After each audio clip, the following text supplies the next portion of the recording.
চলে যাই সব ছেড়ে যেতে হয়, মৃত্যু মানে না কোনো পরিচয়। সব রাজা মহারাজা আর মহাবীর কাউকে অবকাশ দেয় না। ফেরাউন শেষ তক ছিল না, মৃত্যু তাকেও ছেড়ে দিল না। থেকে গেছে তার সব স্মৃতিচিহ্ন, কেউ আজ তার হয়ে রয় না। এই সেই পিরামিড দাঁড়িয়ে আকাশের দিকে মাথা বাড়িয়ে। বাংলাদেশের ঐতিহ্যবাহী জেলা কুষ্টিয়াকে বৈষম্য বিরোধী ছাত্র আন্দোলনের শহীদদের মাগফিরাত কামনায়, আহতদের সুস্থতা কামনায় মহাবিশ্বের মহাবিশ্বয় আমাদের মালিকের মুখের পবিত্র বাণী কোরআন কারীম তাফসীরুল কোরআন মাহফিল বাসগ্রাম বিশ্ববিদ্যালয় কলেজ ময়দানে এলাকাবাসী কর্তৃক আয়োজিত, ছাত্র সমাজ কর্তৃক প্রতিষ্ঠিত এ মহতী আয়োজনের সম্মানিত সভাপতি, সাবেক চেয়ারম্যান বাগলাট ইউনিয়ন পরিষদ, বিশিষ্ট আলেমে দ্বীন জনাব মাওলানা শামসুদ্দিন আহমেদ আতাল্লাহু উমরাহু ওয়া বারাকাল্লাহু ফি হায়াতি, বলেন আমিন। মাহফিলের প্রধান অতিথি শাইখুল মাশায়েখ বাংলাদেশ জামাতে ইসলামী কুষ্টিয়া জেলা শাখার সম্মানিত আমির, বিশিষ্ট ইসলামী চিন্তাবিদ শিক্ষাবিদ অধ্যাপক মাওলানা আবুল হাশেম দামাত বারকাতুহুমুল আলিয়া, বিশেষ অতিথি বাংলাদেশ জামাতে ইসলামী কুষ্টিয়া জেলা শাখার সম্মানিত সেক্রেটারি অধ্যাপক সোজাউদ্দিন জর্দার দামাত বারকাতুহুমুল আলিয়া, এ মাহফিলে উপস্থিত সম্মানিত ওলামা ইকরাম, সামনে বসা মুসলমান ভাইরা, পর্দার আড়ালের সম্মানিত মা এবং বোনেরা, প্রশাসনের ভাইরা মনে হয় আর বলা লাগছে না, কারণ না হলেও এখন আর সমস্যা হচ্ছে না।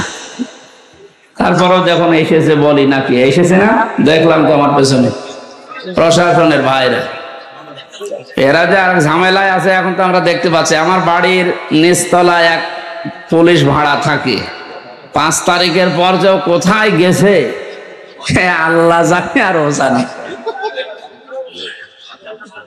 ডাল মত জাতি বর্ণ ধর্ম নির্বিশেষে কোরআন শুনতে যারা এসেছেন, এটা এখন ইবাদত চলছে। এটা কি বলেন তো? ইবাদতে তো একটু কথা বলা যায়, নামাজ একটা ইবাদত না? বলেন না কেন? এই ফ্যান কয়েকটা আছে গুনে নেওয়া যায়, নামাজের ভেতরে দিকে দিকে তাকানো যায়। নামাজ যেমন ইবাদত মনে করছেন, এখানে 1 ঘন্টা ব্যয় করা এটা পুরাটা ইবাদত। কথা বুঝতেছেন? এই ইবাদতটা আমরা অনেকে বুঝি না। এখানে যে ইবাদত চলছে এটা মানেন তো? মানেন আপনারা? ইবাদত যেভাবে করা লাগে, কষ্ট হলেও ওইভাবে থাকবেন।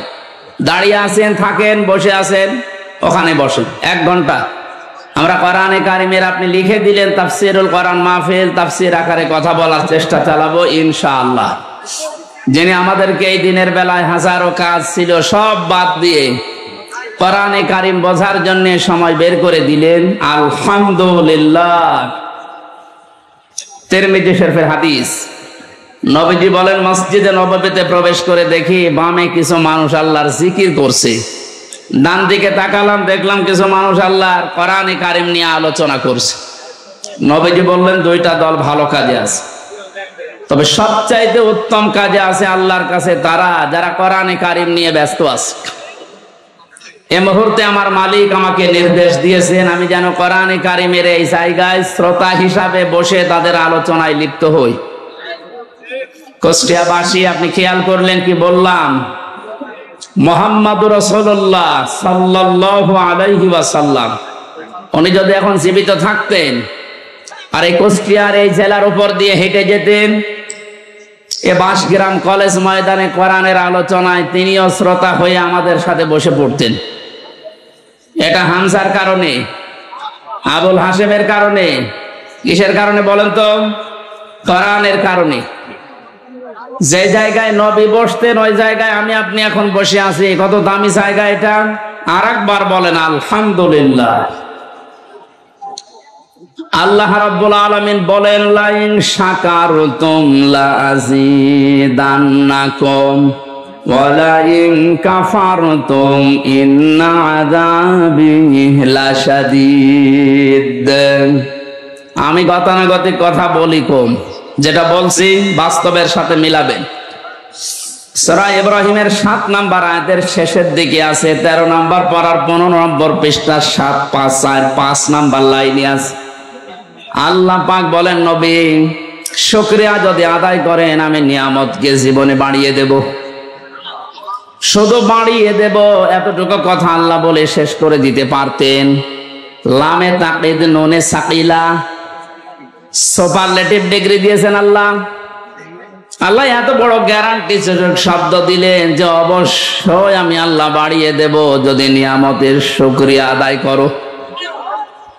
জন্মের পর থেকে বাক্যটা আমরা শুনছি, আল্লাহর এই আয়াতটা, আমরা মনে করি নিয়ামতের শুকরিয়া মানে টটি পর্যন্ত খেয়ে একেবারে ঢেকর তুলে বলবো আলহামদুলিল্লাহ, হয়ে গেল নাকি?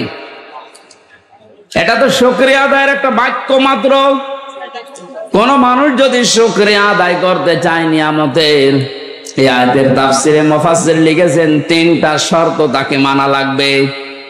1 নম্বরে তার মুখে স্বীকার করা লাগবে যে হ্যাঁ এটা নিয়ামত। আগস্টের 5 তারিখের আগে আমরা যেখানে ছিলাম আর আজকে যেখানে আছি এটা পুরাটাই আলাদা। কথা বলে দেখেন, এটা কত বড় নিয়ামত। কিছুদিন আগে বাংলাদেশ জামাতে ইসলামী কুষ্টিয়া জেলা শাখার উদ্যোগে 550 আলেমকে এক জায়গায় ডাক দিয়েছিল। সব ঘরানার আলেম সেখানে ছিল। 550 আলেম 3.5 ঘন্টা 4 ঘন্টা আমরা আলোচনা করেছি। কোনো বাধা নেই, কোনো চিন্তা নেই, মনের ভেতরে কোনো আতঙ্ক আমরা হইনি। অথচ আগস্টের 5 তারিখের আগে 550 না 5.5 জন এক জায়গায় হলে 10টা মামলা হয়ে যেত। বিশেষ করে আলেমরা কথা বলে না কেন? কোন জায়গা থেকে আমরা কোন জায়গায় আসলাম টের পাচ্ছেন? পরাধীন এবং স্বাধীন 2টা শব্দ। স্বাধীন দেশে বসবাস করেও আমরা অনেকেই এতদিন পরাধীন।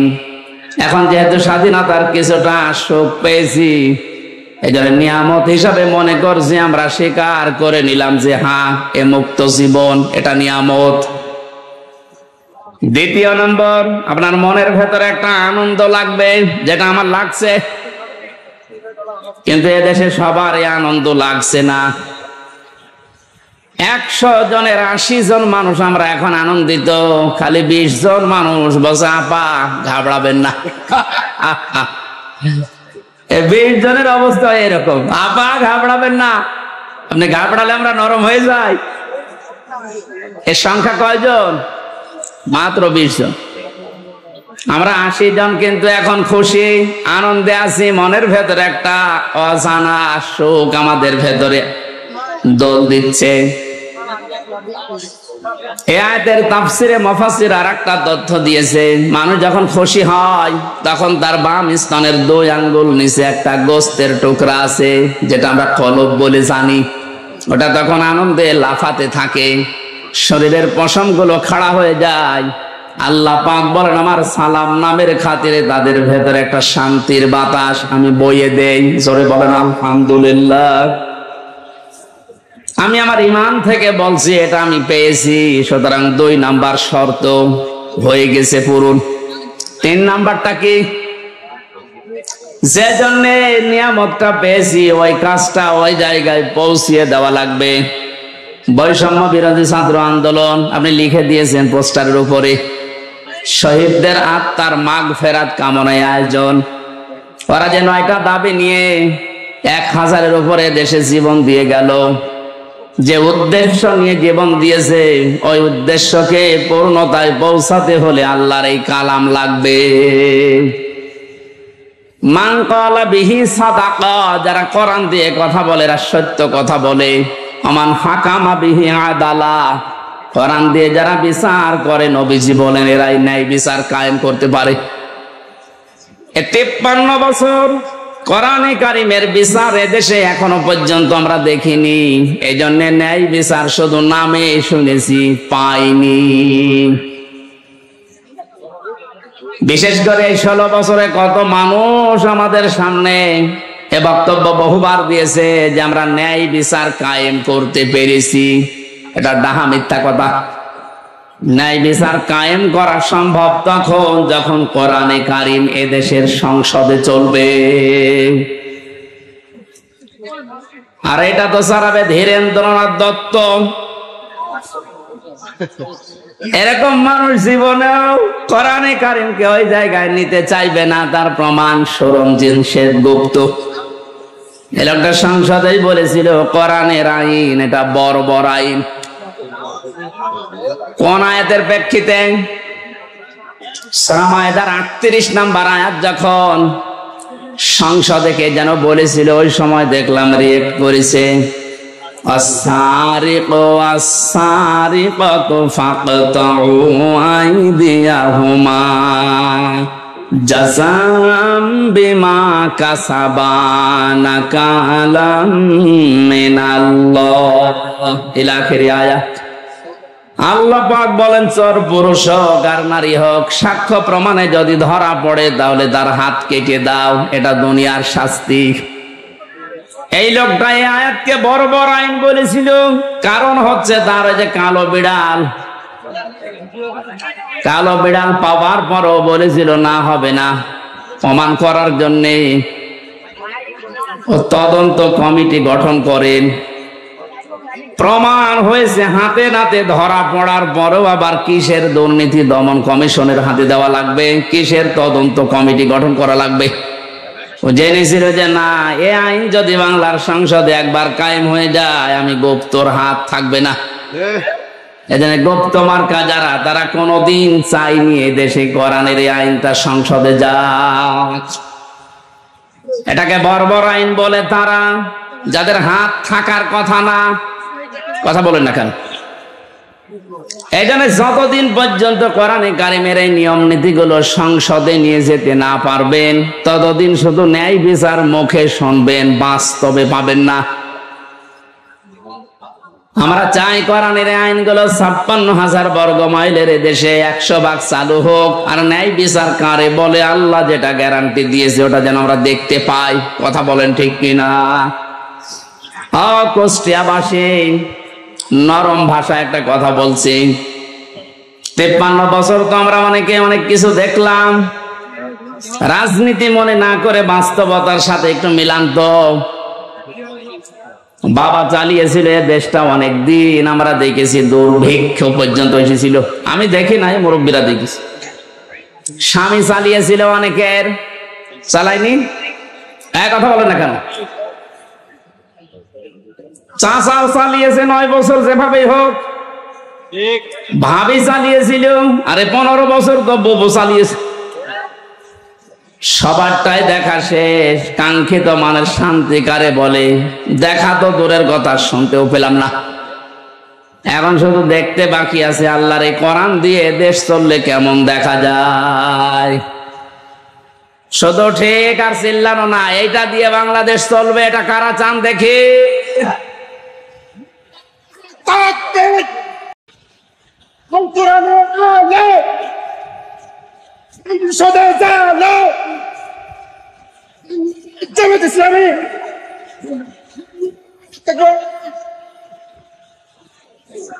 আলহামদুলিল্লাহ, কথা যারা এই সামিয়ানার নিচে বললেন কথা ঠিক থাকবে তো নাকি বেড়ি পেলে আবার উল্টিয়ে যাবেন? না, মানে তাবাল হুদা বিগাইরিল কোরআন আদাল্লাহুল্লাহ। তিরমিজি শরীফের হাদিস।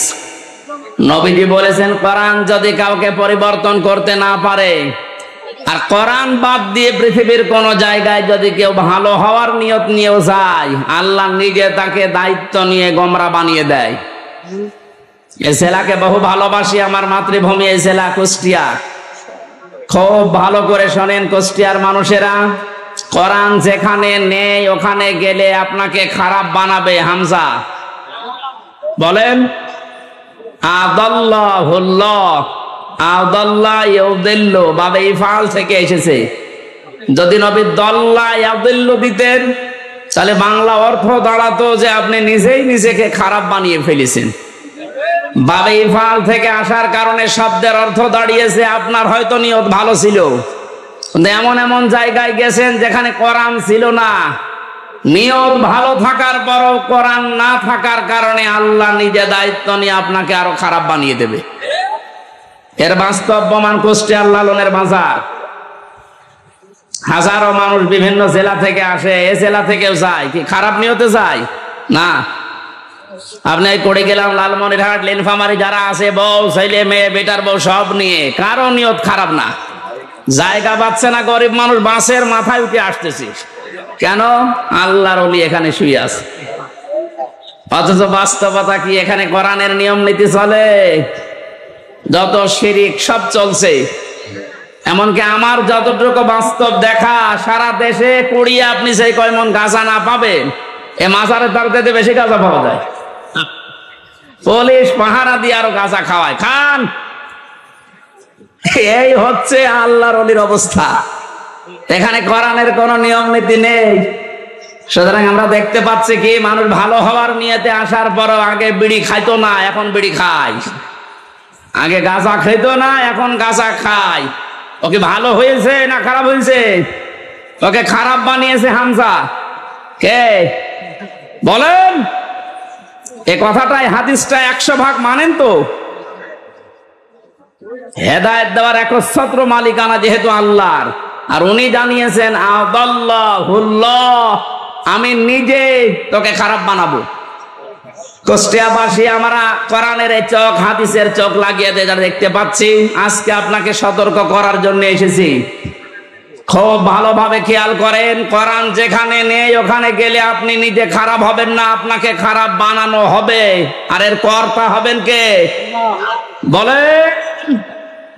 সুতরাং এটা বিশ্বাস যদি 100 ভাগ করে থাকেন, সিদ্ধান্ত নেওয়া যায় না যে কোরআন যেখানে নেই ওখানে আমি যাব না। বলে আরো নিচে নামবো? ঠিক আছে, নামলাম। তাহলে আজকে থেকে আর একটা সিদ্ধান্ত নিয়ে কোরআনের মাহফিল থেকে বিদায় নেওয়া লাগবে।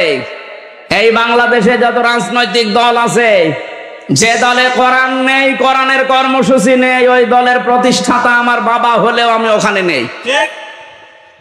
এটা ঠিক রাখবেন। কারা দেখি? লিল্লাহে তাকবীর। এই আন্দাজ হাত তুলবেন না। দেখেন তো, হাত তোলেনি কে? দেখেন তো।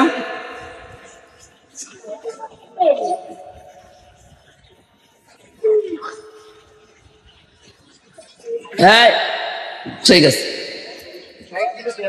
যাক, ওয়াজ তো হয়ে গেছে, এবার মোনাজাত করে দিই। আর কি ওয়াজ করবো? এর উপরে আর কোনো ওয়াজ আছে? এইটা যদি আমার মনে হয়, কালকে আমি চুয়াডাঙ্গা ছিলাম শহরের পাশে, ওখানে মনে হয় NSI রিপোর্ট দিয়েছে যে 5 লাখ মানুষ ছিল। এত মানুষ হয়েছে আমার জীবনে আমি অত মানুষ দেখি না এক জায়গায়। কালকে ওই জায়গায় যে হাত তুলেছে, আমার মনে হয় ওই মানুষগুলো যদি আগামী সময় এই কথাটা ঠিক রাখে যে যেখানে কোরআন নেই সেখানে আমি নেই, তাহলে এই দেশে আমার মনে হয় কয়েকটা দল বাদ দিয়ে বাকিগুলো সব আউট হয়ে যাওয়ার কথা। এই 5 লাখ মানুষ কালকে হাত তুলেছে, এর ভেতরে অন্তত যদি 1.5 লাখও ঠিক রাখে, তাও তো ওই আসনটা অন্তত করার হাতে চলে যায়। 1.5 লাখও ঠিক রাখবে না, দেখবেন বিড়ি আর বাকি জিনিস পেয়ে সব আল্লাহ রাস্তায় চলে গেছে। আমরা কুষ্টিয়ার মানুষ, আমরা চুয়াডাঙ্গা না, আমার চরিত্র অত ঝামেলা নেই, আমরা ইনশাল্লাহ ঠিক রাখবো। বলেন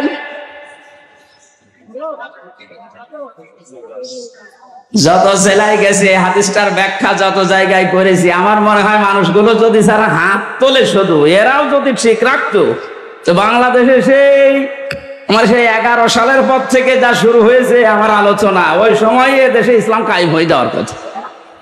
কোরআন নেই, আমি সেখানে নেই, তাহলে কোন দল টিকবে? আগে দেখবেন যে কোরআনের কর্মসূচি এই দলের ভেতরে আছে কিনা। অনেক দলের ভেতরে আমরা কোরআন দেখতে পাই, কিন্তু কোরআনের আয়াত পড়ে চলে যায় বাইপাস কাটিয়ে অন্যদিকে। বিভিন্ন দরবার কেন্দ্রিক যে আলোচনাগুলো আমরা দেখি, আয়াত পড়ে ঠিক, কানে হাত দিয়ে সুর করে তেলাওয়াত করছে কুল হুয়াল্লাহু আহাদ। তাফসীর মাহফিলে, ওয়াজ মাহফিলে ইসালে সাওয়াবে আয়াতটা পড়ে, কারণ জানে যে আয়াত পড়লে তিনবার পড়লে এই সূরাটা এক খতম কোরআন শরীফ পড়ার সওয়াব হয়, এই নিয়তেই পড়ে। পড়ার পরে বাস্তবতা দেখে, হে নবী আপনি বলেন আল্লাহ এক।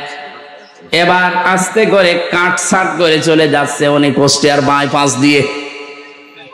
এবার বলে নবী কোন নবী? নিজেই বলে নবী ফাতেমার বাবা। এ ফাতেমাকে হোসাইনের মা। হোসাইন মানে আমার সাথে যে হুজুরটা থাকে ওইটা, হযরতে হাসান হোসাইনের মা। এ হোসাইনের মা উনি কে করেছিলেন? হোসাইন শাহাদত বরণ করেছিলেন কারবালায়। এবার আপনাদেরকে আমি কারবালার ঘটনা শোনাবো মাত্র 2 ঘন্টা। আয়াত পড়েছিল কি? কুল হুয়াল্লাহু আহাদ, আর তাফসীর হচ্ছে কারবালার। তাও তো কারবালার যে 27টা শিক্ষা আছে ওইগুলো যদি সামনে নিয়ে আসে তাও তো মানায়। এমন এমন কথা হোসাইনের নামে চালিয়ে দেয়, হাসানের নামে, যেগুলো কোরআন হাদিসের বাস্তবতা ইতিহাসে কিচ্ছু নেই, ও ভণ্ডরা সব বানায়। আর আমরা গ্রাম্য মানুষ বিভিন্ন জায়গায় বসে বসে শুনি আর বলি যে হ্যাঁ ওয়াজ হচ্ছে, এই তো ওয়াজ হচ্ছে। এখানে কোরআনে কারীম কথা বলে ঠিক, কিন্তু কোরআন থেকে যে কথা আল্লাহ জানাতে চেয়েছেন কুল হুয়াল্লাহু আহাদ দিয়ে তার ওয়াহাদানিয়তের কথা, তার একাত্মবাদের কথা, এই কথাগুলোর যদি আহাদুন শব্দের, ইলাহুন শব্দের ব্যাখ্যা আমরা জনগণকে সঠিকভাবে শোনাতে পারতাম, এদেশের মানুষ আমার মনে হয় অনেকে পরিবর্তনের চেষ্টা করত। কালকে 2 জন যারা মুসলমান হয়েছে চুয়াডাঙ্গায়, অশিক্ষিত মানুষ না, 2 জনে শিক্ষিত। ওখানে আমার শব্দের ব্যাখ্যা ছিল ইলাহ শব্দের সাইয়্যিদ আবুল আলা মওদুদী রাহমাতুল্লাহ আলাইহির, ওনার একটা লিখিত বইয়ের উপরে কালকে আলোচনা ছিল আমার। উনি ইলাহ শব্দের ব্যাখ্যা যেভাবে করেছিলেন, ওই শব্দের অর্থগুলো বাস্তবের সাথে যখন মিলিয়েছি, বলে একটা হিন্দু, তাও কট্টর হিন্দু, খুব যত্ন সহকারে পূজা করে। আমাদের মুসলিমদের ভেতরে প্র্যাকটিসিং মুসলিম যেমন খুব বেশি, অ্যাক্টিভ ভাবে যারা ইসলাম মানে এইরকম লোক একটা। কথা শেষ করার পরে আমি জিজ্ঞাসা করেছিলাম যে কি আপনি মুসলমান হয়ে গেলেন কেন? আপনি যেভাবে বুঝিয়েছেন আমি এতদিন পর্যন্ত ভাবি নাই, কারণ আমরা এইভাবে পড়াশোনা করার সুযোগ পাই নাই। আমাদের যে ধর্ম, ওই ধর্মে আমাদের কিতাবগুলো আমাদের পণ্ডিতরা ছাড়া, ধর্মের গুরু ছাড়া আমাদের পড়তে দেয় না। ইলা শব্দের যে অসারতার ব্যাখ্যা দিয়েছিলেন যে পৃথিবীর বহু ইলা আছে, আন্দাজে ইলা দাবি করে থাকে, ওদের কোনো কর্মক্ষমতা বাস্তবতা কিচ্ছু নেই। শেষ পর্যন্ত আমার বিবেকে নাড়া দিয়েছে, সত্যকে সত্য না মেনে মারা গেলে আমি নিজেকে ক্ষমা করতে পারবো না। দেন আপনি আমার ইসলামে দীক্ষিত করে দেন, জোরে বলেন সুবহানাল্লাহ। এই জন্য আমরা কোরআনে কারীম যেখানে নেই, আজকে থেকে আপনি সিদ্ধান্ত যখন নিয়েই ফেলেছেন যে অন্য কোন জায়গায় আর যাবেন না, আজকের এই মাহফিল আমার মনে হয় যদি ঠিক রাখতে পারেন হাতটা, এই আলোচনা, এই আয়োজন সাকসেস। জোরে বলেন সুবহানাল্লাহ। দরুদ আর সালাম পাঠ করে আজকের তেলাওয়াতকৃত আয়াত, যদিও এটা একটা সম্ভাবনা বাস্তবতা নিয়ে সামনে আল্লাহ আয়াতটা নাযিল করেছিলেন সূরা কসসের 85, 84, 83, 84 এই আয়াতগুলো। এখানে আল্লাহ রাব্বুল আলামিন কিছু মানুষকে পরকালের যে ঘর আছে, যে বিশাল জীবন আমাদের সামনে পড়ে আছে আমাদের চোখ বন্ধ হওয়ার পর, এখানে মানুষের জন্য আল্লাহ যে ঘর তৈরি করবেন, কাদেরকে কাদেরকে এই ঘরগুলো আল্লাহ দেবেন তার বর্ণনা আল্লাহ দিয়েছেন এই আয়াতে। আমরা যেহেতু শুধু দুনিয়াদার না, আমাদের সামনে আরেকটা জগৎ আছে, এটা আমাদের বিশ্বাসে আছে না নেই? কুল্লু নাফসিন যায়িকাতুল মাউত ওয়া ইন্নামা তুওয়াফাউনা উজুরাকুম ইয়াওমাল কিয়ামাহ ফামান সুহসিহা আনিন নার ওয়া উদখিলাল জান্নাতা ফাকাদ ফাজ ওয়া মাল হায়াতুদ দুনিয়া ইল্লা মাতাউল গুরুর। কুষ্টিয়াবাসী সূরা আলে ইমরানের 85 নাম্বার 185 নাম্বার আয়াতটার দিকে তাকান। আল্লাহ পাক বলেন, পৃথিবীর যা সৃষ্টি করেছি, জীবন যারে দিয়েছি তারে মরণ দেব। সবাইকে একদিন মারা লাগবে। মারা যাওয়ার পরে দুনিয়ার জীবনে যে যা করেছে তার পারিশ্রমিক উজরত পুরস্কার আমি পরিপূর্ণ করে দেব। আমার তো মনে হয় একজন মানুষ যারা আল্লাহর প্রতি পরকালের প্রতি বিশ্বাস হালকা পাতলা আছে, এই মানুষের জীবনে আয়াতের দ্বারাই পরিবর্তন হয়ে যাওয়া সম্ভব। যে আমি যত কিছুই করি, তাল বাহানা যাই করি, আমার কিন্তু মরা লাগবে, এ বিশ্বাস মানুষের ভেতরে 100 ভাগ তৈরি হলে ওর জীবন পরিচ্ছন্ন হতে আস্তে আস্তে সম্ভব।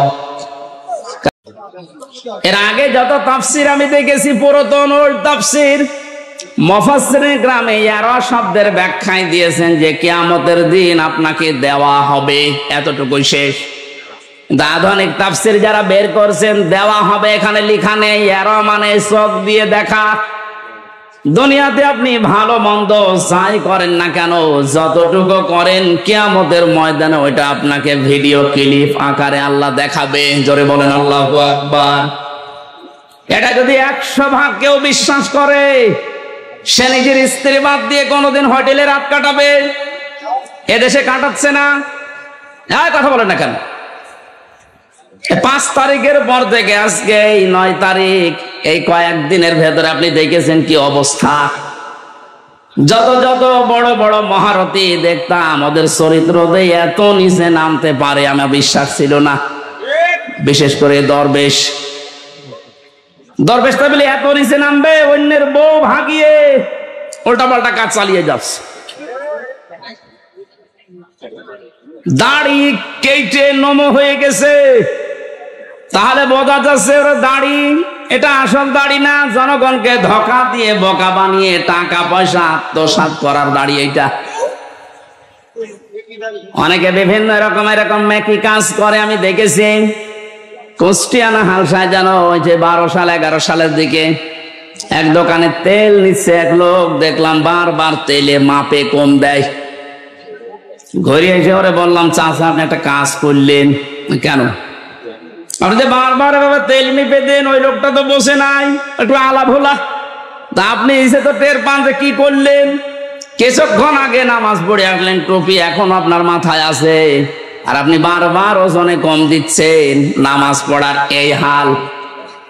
পকেট থেকে একটা সাদা টুপি বের করে বলছে, বেশি বজো, এটা আমার তেল বেচা টুপি আর এটা নামাজ পড়া টুপি। আমার মনে হয় দোকানদার যা করেছিল, এই 15 বছর পরে দরবেশ ঠিক এইটাই করেছে। বৃষ্টি হচ্ছে নাকি?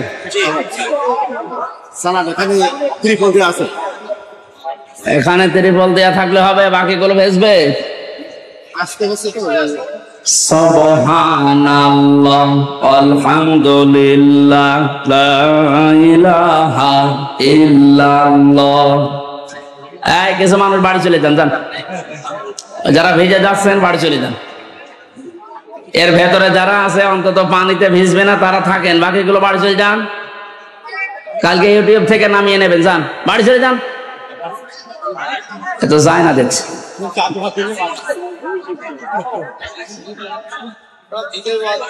এখানে এই আয়াতটা আমাদের প্র্যাকটিক্যাল লাইফে সেট করা দরকার। এখন থেকে এমন এমন কাজে আঞ্জাম দেওয়া দরকার, চোখ বন্ধ হওয়ার পরে যেন ওটা দেখে আমার জীবনে আনন্দ লাগে। কথা বলেন ঠিক কিনা? ফামান যুহসিহা আনিন নার ওয়া উদখিলাল জান্নাতা ফাকাদ ফাজ।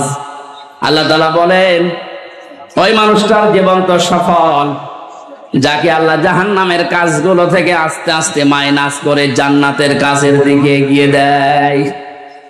তাহলে আসল সফলতায় আয়াত যেটা বলছে, আপনি যখন জাহান্নামের কাজগুলো, অন্যায় কাজগুলো আস্তে আস্তে ছেড়ে দিতে পারবেন, জান্নাতে যাওয়ার জন্য যে কাজগুলো দরকার ওই কাজের দিকে আস্তে আস্তে এগিয়ে যেতে পারবেন। আপনি বিশ্বাস করতে পারেন ওই সময় যে আল্লাহ আপনার জীবন সফল করার জন্য নিয়ে যাচ্ছে। আমাল হায়াতুদ দুনিয়া ইল্লা মাতাউল গুরুর। পৃথিবীর জমিনটাকে আল্লাহ ধোঁকার সাথে তুলনা দিয়েছেন। এ পৃথিবীর যত মহামহব্বত, যত ভালোবাসা, আদরের জিনিস হোক, আল্লাহর ভাষায় সবগুলো ধোঁকা। এজন্য যারা ধোঁকা দিতে পারে বা দিচ্ছে, এদের থেকে আমাদেরকে সতর্ক থাকা লাগবে। আল্লাহ আমাকে সহ প্রত্যেককে আজটাকে বাস্তবে সেট করার তৌফিক দিন, বলেন আমিন। কিন্তু বিশাল জগৎ একটা সামনে, ওই জগৎ সম্পর্কে আল্লাহ একটু তুলনা দিয়েছেন। তিলকাদ্দারুল আখিরাতু নাজআলুহা লিল্লাযীনা লা ইউরিদুনা উলুওয়ান ফিল আরদি ওয়ালা ফাসাদা। আখিরাতের যে বিশাল জীবন তাদের সামনে পড়ে আছে, আমি আল্লাহ ওই জীবনে ঘর তৈরি করি তাদের জন্য। নাজআলুহা লিল্লাযীনা লা ইউরিদুনা উলুওয়া, দুনিয়া যারা উলু প্রকাশ করে না। উলু মানে, উলু শব্দের শাব্দিক অর্থ হচ্ছে কি? হনুরে, হনুমান হয়ে গেছে। যেটা বাস্তবতায় 16 বছর আমরা দেখেছি। অনেকের পা মাটিতে পড়তো না, কি হনুরে, এই কথা বলেন না কেন? সুতরাং উলু যারা প্রকাশ করেছিলেন এতদিন, তাদের জীবন শেষ, তার দুনিয়াও শেষ, আখিরাতও শেষ। দুনিয়া শেষ হয়ে তার বাস্তব প্রমাণ এই কয়দিনে দেখতে পাচ্ছেন না? কত নিচে নামালে আল্লাহ এত অপমান করে মানুষকে। সুতরাং আমরা যারা এখন আছি, আয়াত থেকে শিক্ষা নেব, দুনিয়ার কোন জায়গায় যেন আমরা অহংকার প্রকাশ না করি। সে যে বিষয় হোক, সে বংশের অহংকার, পোশাকের অহংকার, এলেমের অহংকার, রাজনীতির অহংকার, পৃথিবীর জীবনে যত দিক আর বিভাগ আছে, কোন জায়গায় যেন আমি অহংকার প্রকাশ না করি। এটা মানা যাবে তো ইনশাআল্লাহ? যারা করেছিল তাদের সব আল্লাহ শেষ করে দিয়েছে। আখিরাতের ঘর তাদের জন্য নেই। সামনে যদি এরকম কেউ আসে, তারা যেন এটা থেকে শিক্ষা নেয় যে উলুওয়ান ফিল আরদি, জমিনে যারা অহংকার করে, উলু করে, মানুষগুলোকে আল্লাহ আখিরাতের ঘর থেকে বঞ্চিত করে দেয়। বলেন নাউজুবিল্লাহ। যারা করেছিল তাদের থেকে যদি আপনি এখান থেকে শিক্ষা নিতে না পারেন, আপনাকেও শয়তান কিন্তু পেঁচিয়ে ধরবে, জড়িয়ে ধরবে, অ্যাক্টিভ ভাবে আবার নিয়ে আসার চেষ্টা চালাবে। আমাদের উচিত হচ্ছে আমরা দুনিয়াতে যাই কয়দিন আছি, আমরা উলু প্রকাশ করব না ইনশাআল্লাহ। ওয়ালা ফাসাদা, আল্লাহ বলেন 2 নম্বরে মানুষগুলো দুনিয়ার জীবনে বিশৃঙ্খলা সৃষ্টির চেষ্টা চালাবে না। এই আয়াতটাও বাস্তবে আজ মিলালাম। আগস্টের 5 তারিখ থেকে আজকের এই সেপ্টেম্বরের 9 তারিখ পর্যন্ত প্রায় 11টা বিশৃঙ্খলা তৈরির জন্য অনেকেই চেষ্টা চালিয়েছে, এখনো চলছে। যারা এগুলো করেছিলেন আপনারা থামবেন। আর কেউ যদি চেষ্টা চালান সামনে, আপনি ওখানে এখনই থামেন। দুনিয়া তো জীবন শেষ করে ফেললেন, আখিরাতের ঘর আপনি হারিয়ে ফেললেন। আপনার জন্য আমাদের আফসোস হয়। আমি সেদিন সেলাইদা বাজার মাঠ না কোন জায়গায় যেন বলেছিলাম, অনেকেই বলছে হুজুর ওদের মাফ করে দেন না। মাফ নাই, আমি করে দিলাম। কিন্তু আল্লাহ রাব্বুল আলামিনের কোরআনে কারীম জানিয়েছে, যারা জুলুম করেছেন পৃথিবীতে মানুষের উপরে, তারা কিন্তু হামজার মামলার আসামি না, তারা আল্লাহর মামলার আসামি। সূরা শুরার 42 নম্বর আয়াত প্রথম অংশ, 25 নম্বর পারার 6 নম্বর পৃষ্ঠার 12-13 নম্বর লাইনে আছে, ইন্নামাস সাবিলু আলাল্লাযীনা ইয়াযলিমুনান নাস। অবশ্যই যারা মানুষ হয়ে মানুষের উপরে জুলুম করছে, করবে, এটা মজারে বর্তমান, ভবিষ্যৎ, প্রেজেন্ট, ফিউচার। এখন যারা জুলুম করছেন, 5 তারিখের পর থেকে জালেম বিদায় হওয়ার পরেও আমরা দেখলাম অনেকেই আবেগে বা নির্যাতনের শিকার হয়েছিলেন, এই কন্ট্রোল না করতে পেরে জুলুমের খাতায় নাম লিখিয়েছেন। এটা আপনি ঠিক করেননি, থামেন। ওরা জালেম হয়ে দুনিয়া আখিরাত সব নষ্ট করে ফেললো, আপনিও যদি ওদের পথ অবলম্বন করে নিজের দুনিয়া আখিরাত ধ্বংস করে ফেলেন, তাহলে ওদের ভেতরে আমাদের ভেতরে পার্থক্য থাকলো কি বলেন? আমাদের উচিত হবে আমরা যেন কোনো মানুষের উপরে জুলুম না করি, কারণ জুলুম যে করে এটা এত ঘৃণিত শব্দ। আল্লাহ বলেন আমি নিজে তার নামে মামলা দায়ের করব। ব্যারিস্টার আরমান এবং আমান আজমি ভাই সহ যত মানুষ এখন আস্তে আস্তে জুলুমের শিকার থেকে বের হচ্ছে, এদের যে বর্ণনাগুলো, এ বর্ণনা শুনলেই বোঝা যাচ্ছে তাদের উপরে জুলুম হয়নি। আসতে বলেন, যারা এই জুলুমের সাথে জড়িত এখনো পর্যন্ত যদি এই সঠিকটা জানার পরেও, স্পষ্ট দেখার পরেও কেউ জালেমের সাফাই গায়, জালেমের পক্ষে অবলম্বন করে, জালেমকে ভালোবাসে, সাহায্য করে, সহযোগিতা করে, জালেমকে আবার চেষ্টা চালায় প্রতিষ্ঠিত করার, তিরমিজি শরীফের হাদিস অনুযায়ী নবীজি বলেন সে আমার উম্মত থেকে বের হয়ে যায়। এই জন্য আমরা যেন এরকম কিছু না করি, যেন ওর উম্মতি আমি থাকতে পারি না, দুনিয়া আমার শেষ, আখিরাতও যেন ধ্বংস হয়ে না যায়। এই আয়াত থেকে আমার যে বিশ্বাস, বাংলাদেশে 1628 জন মানুষ মেন দায়িত্বে ছিল যারা সরাসরি জুলুমের সাথে জড়িত। কথা বলে না, একেবারে উপর থেকে শুরু করে আমার ইউনিয়নের চেয়ারম্যান, আমার ইউনিয়ন বলা ঠিক হবে না, অন্য ইউনিয়ন বলি, কারণ এটা রেকর্ড হচ্ছে, সমস্যা হবে। 1628 জন মানুষ মেন দায়িত্বে ছিলেন। আপনারা একটাও জুলুম থেকে মুক্ত না, প্রত্যেকেই জালেম। এদেশের মানুষ যদি আপনাকে কিছু নাও বলে, আপনি আল্লাহর মামলার আসামি। হ্যাঁ, কথা বলেন না কেন? দুনিয়া তো শেষ করে ফেলেছেন, পরকালে আল্লাহ নিজে মামলা দেবে আপনার নামে। আপনাকে কোনোদিন চিন্তায় আনতে পারেন যে আল্লাহর মামলার যে লোকটা আসামি তার পক্ষ আমি অবলম্বন করি কি করে?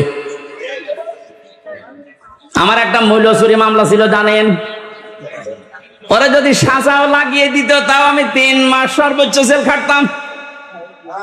অথচ বিনা কারণে, বিনা অপরাধে মামলাটা দিয়ে 3টা বছর আমারে আটকে রাখলেন। এই মামলা যেহেতু রাষ্ট্র দিয়েছে, হাসিনা দিয়েছে, এই কারণে আমার পক্ষে কেউ দাঁড়াতেও সাহস পেত না। না, ওর পক্ষে দাঁড়িয়ে আমার ওকালতি আমি হারাবো। দেখেন তো, রাষ্ট্র বিরোধী, এজন্য আমার পক্ষে কেউ নেই। কিয়ামতের ময়দানে আল্লাহ নিজে রায় দেবেন, আলাইসাল্লাহু বিআহকামিল হাকিমিন, সব চাইতে বড় বিচারপতি তিনি। তিনি নিজে মামলার বাদী, নিজে রায় দেবেন। আপনি তো বিচার সঠিক যদি আল্লাহ তো 100 ভাগ করবে, আপনার কি বিশ্বাস হয় যে আপনি বাঁচতে পারবেন? আসতে বলেন। এখন যদি আপনি স্বীকার করেন যে না আমি বাঁচতে পারবো না, এমনকি যারে সাপোর্ট করছি সে তো ধরা খেয়ে বসে আছে, কারণ বড় জালেম, বলেন হাতে পায়ে ধরছে, আপনার সময় এখনো শেষ হয়ে যায়নি। জালেমেরা আর সাপোর্ট না করে ফিরে আসেন, এখনো ইসলামের দরজা খোলা আছে, আপনাকে বুকে নেওয়ার জন্য হাজারো মানুষ আছে। গতকালকের রিপোর্ট 2200 মানুষ এক জায়গায় দেখেছে, জালেমের সাপোর্ট বাদ দিয়ে ওরা ইসলাম অলরেডি কবুল করেছে। তাহলে ওরা এতদিন জানতো যে আমরা নামে মুসলমান, কামে মুসলমান ছিলাম না। আর ওই হাদিসের ব্যাখ্যা যেহেতু জেনেছে জালেমের সাপোর্ট করলে সে নবীর উম্মত থাকে না, এই হিসাবে মনে করেছে আমি তো নবীর উম্মত ছিলাম না, এখন নতুন করে উম্মত হব। আপনাদেরকে এটা মিডিয়ার আকারে যাচ্ছে, সারা দেশে কালকে ছড়াবে। জালেমদের দোসর এতদিন যারা ছিলেন, জুলুম অত্যাচারের সঙ্গে ছিলেন বিভিন্ন কায়দায়, আমার এই মামলার যে আয়ু থেকে শুরু করে একেবারে হাসিনা পর্যন্ত প্রত্যেকে জড়িত। কারণ বহু জায়গায় যাওয়ার পরে বলে না, হাত বাঁধা। কয়েকদিন আগে আমার মামলা ঢিসমিস করে দিয়েছে আদালত। আমার মামলাটা দেখার পরে বলছে কি দেখে মামলা করব, কোনো মাল নেই। আমি আদালতে দাঁড়িয়েছিলাম, বলতে গেলাম যে মাননীয় আদালতে 3টা বছর আপনার কাছে তো মামলা ছিল, এতদিন তো আপনি বলেননি যে এর ভেতরে কোনো মাল ম্যাটারেস নেই, কি দেখে মামলা আজকে বলছেন? মানে আমার মনে হয় বলতো এই কথা যে কি করবো হুজুর, হাত বাঁধা ছিল, কথা বলছে না কেন? আজ হাত খোলা পেয়েছি, এখন আর কোনো ভয় নেই, কোনো টান নেই, কোনো চিন্তাও নেই, যান খালাস। এখান থেকে আমি দুইটা বিষয় বের করেছি, আমাকে খালাস দিল মানে আমি নির্দোষ। কথা বলো না কেন? আমার এই মোবাইলটা ফেরত দিয়েছে 3 বছর পর, এটা তন্ন তন্ন করে খুঁজেছে, যে মামলা দিয়েছিল তার সাথে কিছু পাওয়া যায় কিনা দেখি। দ্বিতীয় নম্বরে আমার বাড়ি, গ্রামের বাড়ি হালসা পর্যন্ত সব খোঁজ খবর নিয়েছে। খোঁজ খবর নিয়ে ভালোই হয়েছে, দেখলে 14 বংশ আওয়ামী লীগ করে, ওইটাই কিছু পাইনি। এখন যেহেতু হাত খোলা, আপনি এখন রায় দিয়ে জানিয়ে দিলেন দুনিয়ার মানুষকে যে হামজার কোনো দোষ নেই, বিনা কারণে 3 বছর জেলে ছিল। তাহলে এখন আমার বিচারটা নেন। আমাকে 3টা বছর বিনা কারণে যারা কষ্ট দিলেন জেলের ভেতরে, যারা এর সাথে জড়িত একবার উপর থেকে মামলার আয়ু পর্যন্ত, প্রত্যেকে আমি 3 বছর জেলে দেখতে চাই। তাও জেল মানে জেলা শহরের জেল না, হাই সিকিউরিটি জেল, যেটা কাশিমপুর কারাগারে ফাঁসির কন্ডেম সেলের ভেতরে রেখে দেয়। আমি আপনাদের ওখানে রাখতে চাই 3 বছর। আমি বেশি দিন চাচ্ছি না, 3 বছর ঠিকই দেখেন। দ্বিতীয় নম্বরে আর একটা শিক্ষা বলি দেশের জন্য, এতদিন পর্যন্ত যারা মিথ্যা মামলা দিয়েছেন, সামনেও যারা দেওয়ার মতো অনেকে চিন্তা ভাবনা করছেন, এদেশে কোনো মামলা দেওয়ার পরে যদি দেখা যায় যে 2 বছর, 3 বছর, 5 বছর, 10 বছর পরে বেকসুর খালাস, তার মানে তার কোনো দোষ পায়নি আদালত। কথা বলেন কেন?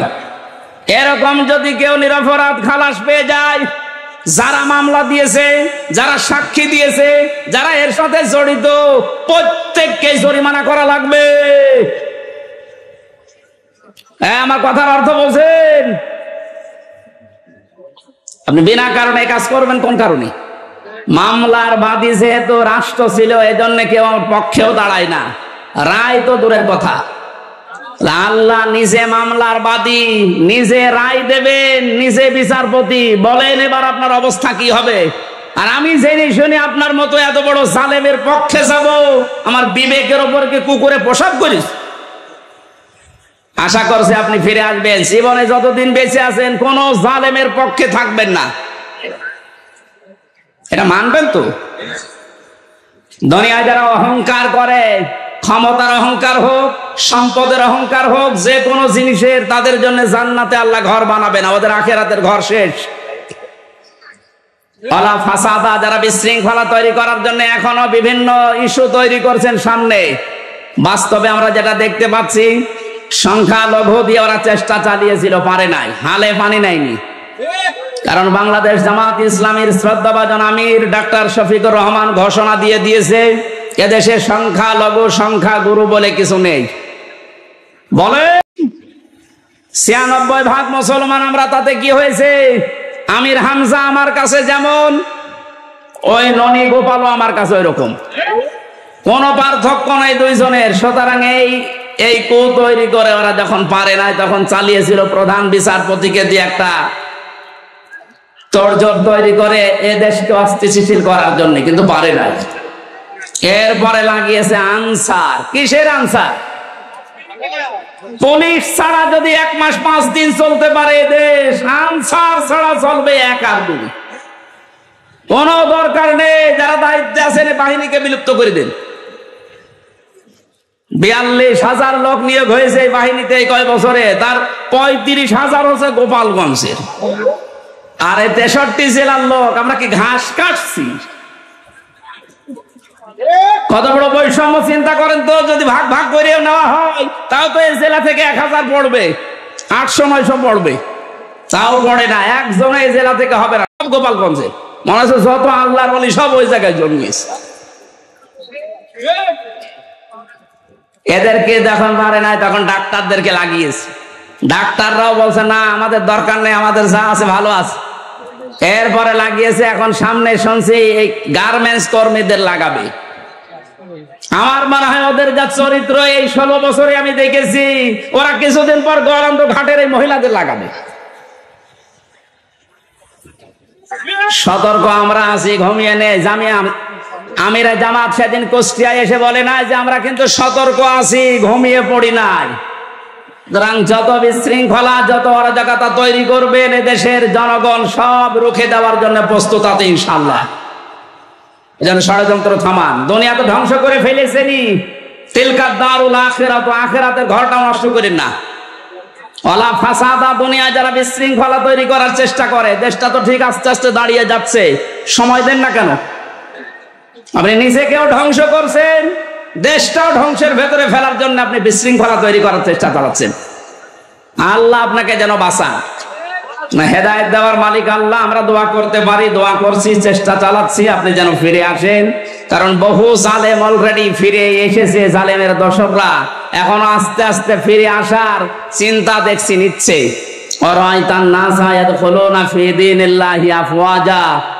আল্লাহর সাহায্য যখন আসবে, বিজয় তখন আসবে। আমরা বিজয়ের প্রথম ধাপ দেখতে পাচ্ছি, দলে দলে পালে পালে মানুষ আজ ইসলামে আসতেছে। জোরে বলেন আল্লাহু আকবার।